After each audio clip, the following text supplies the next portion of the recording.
Hey guys, what's going on? This is your boy RJ Game News USA here, back today with another video. And today we're going to be looking at the Tommy Dreamer allegations.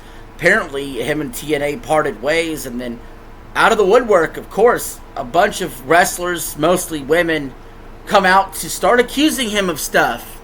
Surprise, surprise. And again, we do have a policy here on this channel. It's called Believe No Women. So, without actual proof, we don't believe false allegations. We don't believe allegations at all without actual proof. Video recording, audio recording, something. We need something. Not just he said, she said. Oh, he told me to do something years ago I did not like, and now I want to complain about it. I was young and dumb and taken advantage of. Oh, I'm 18 and want to be able to vote.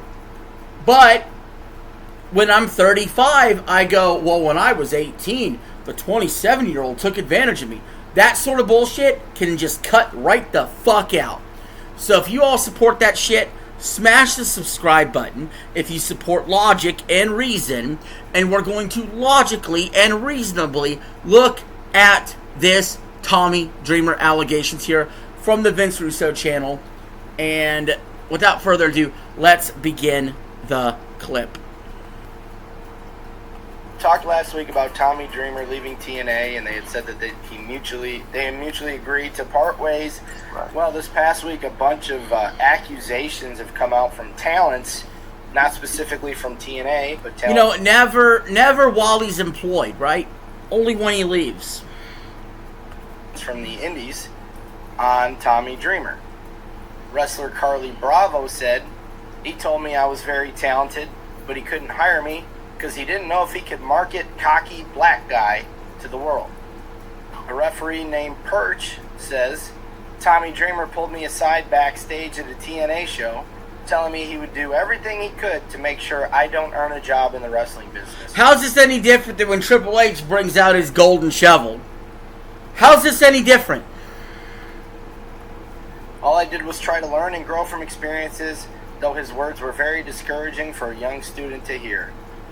Danny Jordan, she said, "I've been waiting for this. One time Tommy Dreamer insisted on doing a crotch grab spot to me in a tag match that he was a fill-in for. This had no place in our storyline, but he didn't care to ask. I did not want to do this, said how comfortable I was, but I'm just a woman, right?" Okay, guess what? You can choose not to do it. Hello? You can quit. You can say this is not what I'm comfortable with. But you're talking about you're physically getting in the ring. Okay? Trish Stratus did a lot of shit that seemed to make her uncomfortable with Vince. Of course that's cancelable now, but it sure was okay for her to take the money. It sure was okay for you to take your money. Right? And no, this isn't victim blaming. You're not a fucking victim. You're a crybaby that wants to extort Tommy Dreamer for more money. Shut up, bitch. That's what's based. I'm sure you let a lot of guys grab your crotch over the years. So what's the big fucking deal? Right. And then Kennedy Copeland, "Hold up, are we sharing our Tommy Dreamer stories? Because one time I told him I really wanted to take a cane shot in the match, and he told me he doesn't do that with women. So instead we did a spanking spot because women, am I right?" So a fan asked, "Why do it?" Oh my god. Yeah, a fan asked, why do it then? Exactly. "Do it then," and she said, "Because I was young and dumb and impressionable and a people pleaser and still very new in wrestling and didn't know I could say no, especially to a vet, because I was always told if you really want it, you do anything for it." Okay, then you made the exchange. Quit crying. You furthered your career. Stop bitching. Right? Quit. You're not underage. I've seen some of this stuff and I've heard some of it, and I gotta be honest, I've known Tommy even before I met Vince, probably 35 years, maybe. And I've never heard any of this, quite honestly, prior to this, not from anybody this entire time, and I've never witnessed Tommy doing or saying anything like that. There you go. Thank you, Al Snow, friend of Tommy Dreamer for decades, there with Tommy Dreamer for decades, flatly calling it out for what it is. I don't think Tommy did that or would do that. And see, I take it a step further. I take the power away from the accusers who with these bullshit accusations. I even grant it that it's true. And I say, so fucking what? So fucking what? It's not even 1% as bad as what Vince McMahon's done. Who gives a fucking rip? Honestly. You're in the wrestling business. In any way. And quite honestly, and I'm not, look, I don't have a dog in the fight. I'm just telling you my observations. But the only thing I've ever seen Tommy ever try to do is try to help people, and go out of his way to give people an opportunity. And by the way, the whole spanking during the match thing, that shit used to be awesome in the Attitude Era.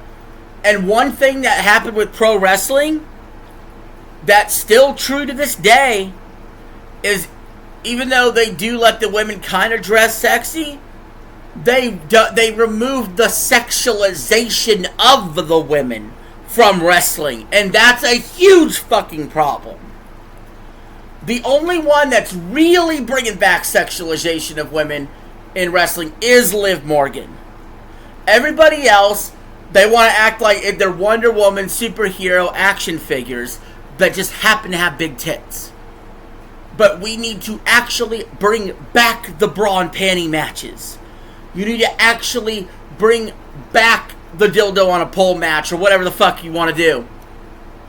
Mud wrestling, whatever. It needs to come back. Okay? And people will say that's taking a step backwards. It's taking a step backwards. No. You want to put asses in seats, right?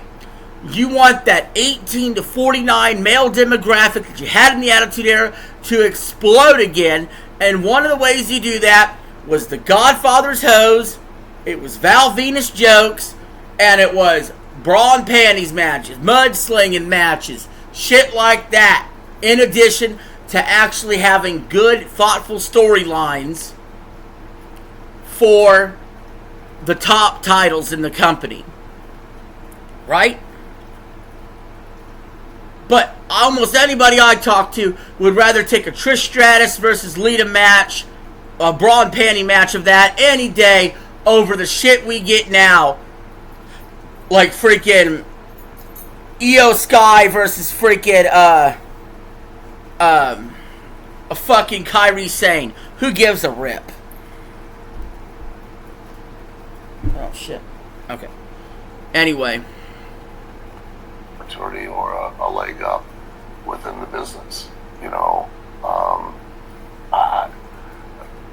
When I read a lot of this stuff, I was really shocked and surprised, and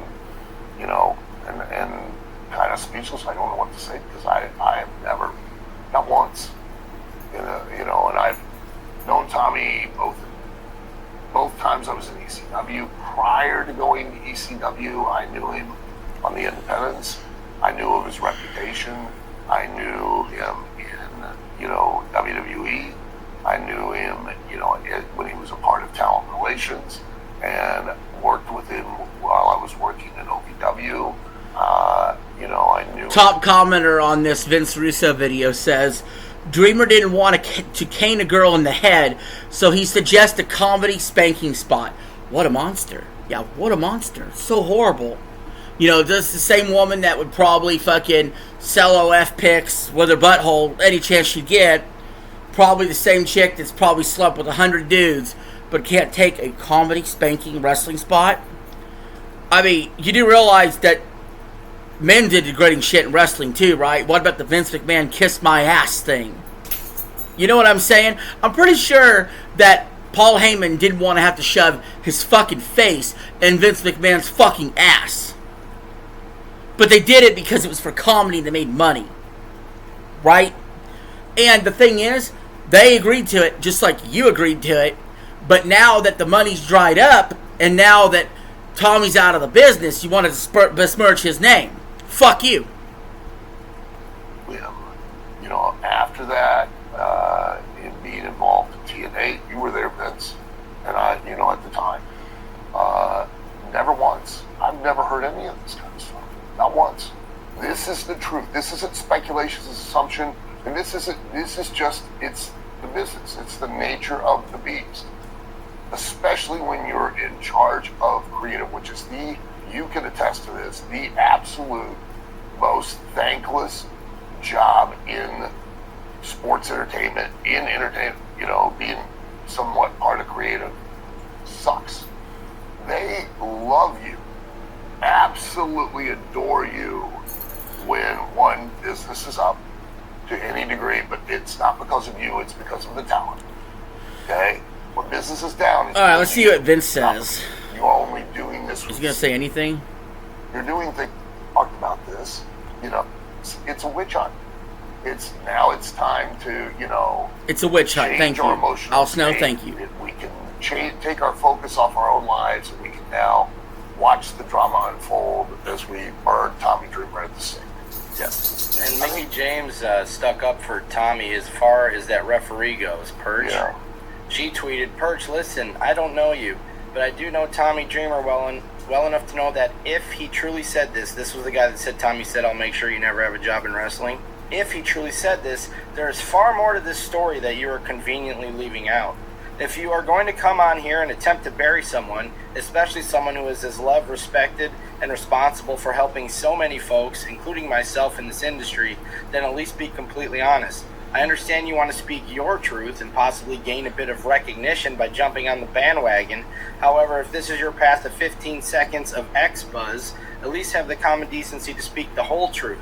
This ain't it, and it's also pretty dumb because Tommy will always have a job in the business. I don't know if I can say the same for you. Have a blessed day. Thank you, Mickey James, for putting these people in their place. I'm going to declare Tommy Dreamer innocent, and if guilty of allegations, so what? Anyway, with that, that's the end of the video. You guys leave your thoughts in the comments below, but for now, this is RJ signing out. Have a good one. I'm out of here.